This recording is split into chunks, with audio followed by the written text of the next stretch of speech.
कि ऐसा क्यों हो रहा है, लेकिन मेरा गुमान कहता है, मेरे दिल की आवाज कहती है, मेरे ज़मीर की आवाज कहती है कि मेरे शहर मालेगांव की बेटियां ऐसा नहीं कर सकती।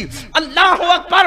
आज भी उनके अंदर ईमानी जज्बा, हया, गैरत, परहेजगारी मौजूद है। तो फिर ऐसा क्या हो रहा है? तो बात यह है, जो लड़कियां मजहबी है, जो लड़कियां मसलकी है, जो लड़कियां मशरबी है, यानी दीन, धर्म, मसलक और मजहब से जिनका ताल्लुक है, वो कतई ऐसी नहीं है, बल्कि वो लोग जो जराइम पेशा लोग हैं, वो बुर्के को बदनाम करने के लिए, या जो मुशरिकीन हैं, जो लोग जिनका इस्लाम से ताल्लुक नहीं है, वो लोग बुर्के को बदनाम करने के लिए जब जिना के अड्डों पे जाते हैं तो बुर्के पहन करके जाते हैं। जब वो जिना के अड्डों पे जाते हैं तो बुर्के के साथ जाते हैं। उसकी वजह यह है कि एक तीर से दो शिकार हो जाए, एक तो उनका चेहरा बच जाए और दूसरा ये कि बुर्का पहनने वाली बच्चियां बदनाम हो जाए।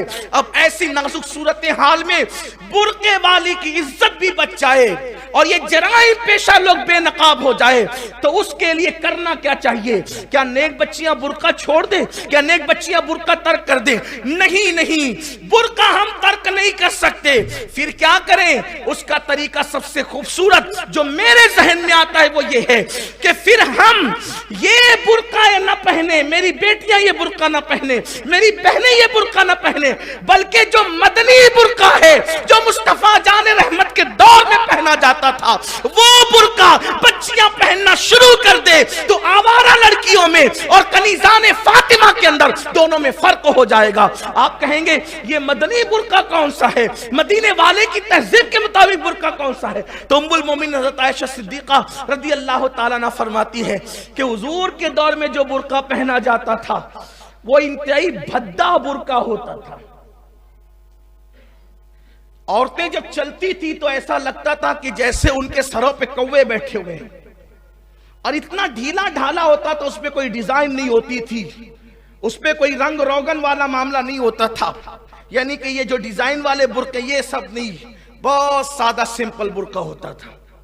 बल्कि आज से 900 साल पहले इमाम गजाली ने फतवा दिया था कि डिजाइन वाला बुर्का पहनना नाजायज है, सिंपल बुर्के पर आ जाएं शरीफ लड़कियां अगर आबरू बचाना चाहती हैं। तो फिर ये फर्क हो सकता है कि चूंकि जराइम पेशा लड़कियां तो ये सिंपल बुर्का नहीं पहन सकती, जैसे जराइम पेशा लोग सुन्नते रसूल के सांचे में नहीं ढल सकते। आप देख लें, जराइम पेशा लोग दाढ़ियां रख लेते हैं लेकिन सुन्नत के सांचे में नहीं ढल पाते हैं। तो इसीलिए फिर फर्क हो जाता है कि अस्ल गुलाम मुस्तफा कौन है, जराइम पेशा लोग कौन है। तो इसी तरीके से बुर्के में भी एक पहचान बना ली जाए। बुर्के सिंपल हो, बड़ा भद्दा कपड़ा, यहां तो कीमती से कीमती कपड़ा हो,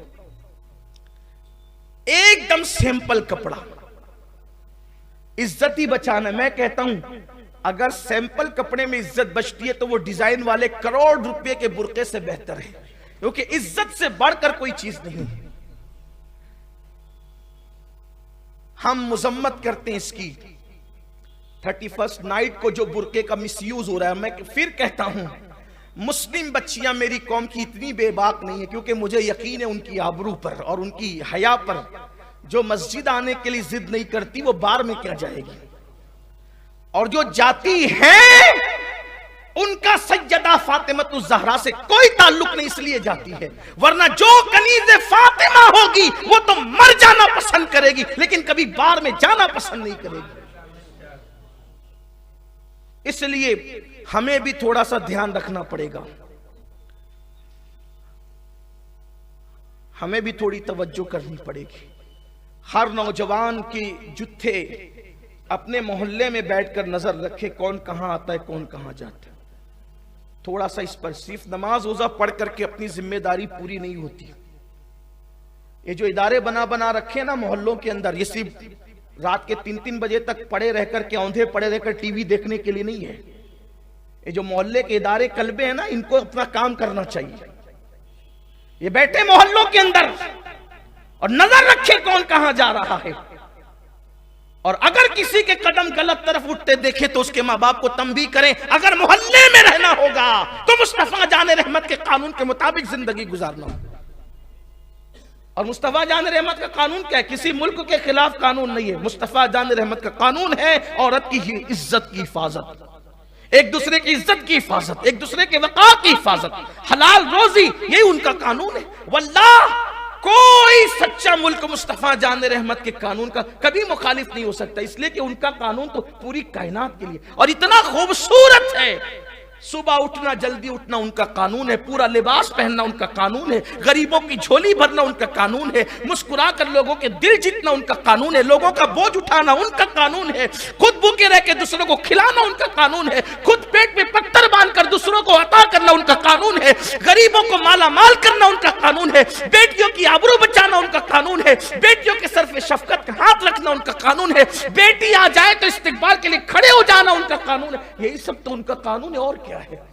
बल्कि उनका कानून तो यह कि तेरी सीरत तेरी सूरत जमाने से निराली है, तेरी हर हर अदा प्यारे दलील बेमिसाल। अगर मेरी बहनों तक ये पैगाम पहुंच रहे तो उनसे भी कहता हूं, अगर कोई इस बला से सरशार है, अगर कोई इस बला में सरशार है और इस बला से सरशार है, तो उससे कहता हूं खुदा के लिए जवानी में रंगरेलियां मत करो, एक दिन इस बदन पे झुर्रियां भी पड़नी है, एक दिन ये बदन कब्र में भी जाना है। अगर कोई अपने हुस्न की नुमाइश करने के लिए और हुस्न को रोकड़ा करने के लिए तैयार है तो उसको मालूम होना चाहिए कि अल्लाह का अज़ाब बड़ा सख्त है। इन्ना बत्श रब्बिका लशदीद, तेरे रब की पकड़ बड़ी सख्त है। जवानी के अंदर इंसान को गुलछर्रे उड़ाने में बड़ा मजा आता है, लेकिन बुढ़ापे में फिर कुत्ता भी नहीं पूछता, कुत्ते भी रुख नहीं करते। ये बात जुमला जब वो सख्त लगे तो मुझे माफ करना, नहीं रुख, कुत्ते भी रुख नहीं करते। और जिन मर्दों की तरफ जेवर और दौलत और बाइक पर घूमना और पार्कों में घूमने की लालच में अगर कोई कौम की बेटी किसी का हाथ पकड़ कर जा रही है तो उसको मालूम होना चाहिए कि मर्दों का हाल गुलिस्तां के भौरों से भी ज्यादा खुदगर्ज है। भौरा एक मर्तबा फूल का रस चूस करके जब भाग जाता है तो दोबारा कभी उधर का रुख भी नहीं करता। यही हाल मर्दों का भी।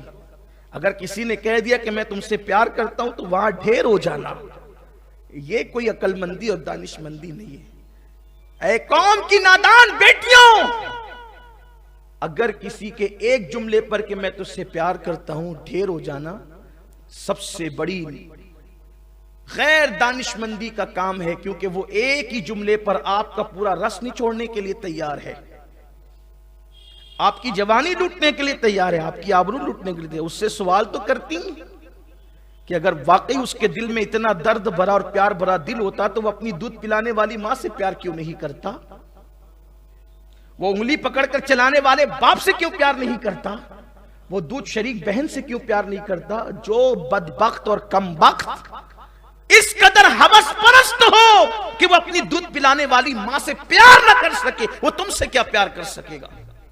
इसलिए खुदा के लिए अपनी हद में रहो।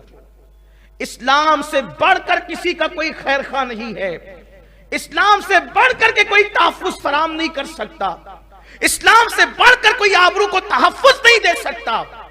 इसलिए अगर कोई बुर्के को बदनाम करना चाहता है तो इंशाअल्लाह हम बुर्के को तो बदनाम नहीं होने देंगे।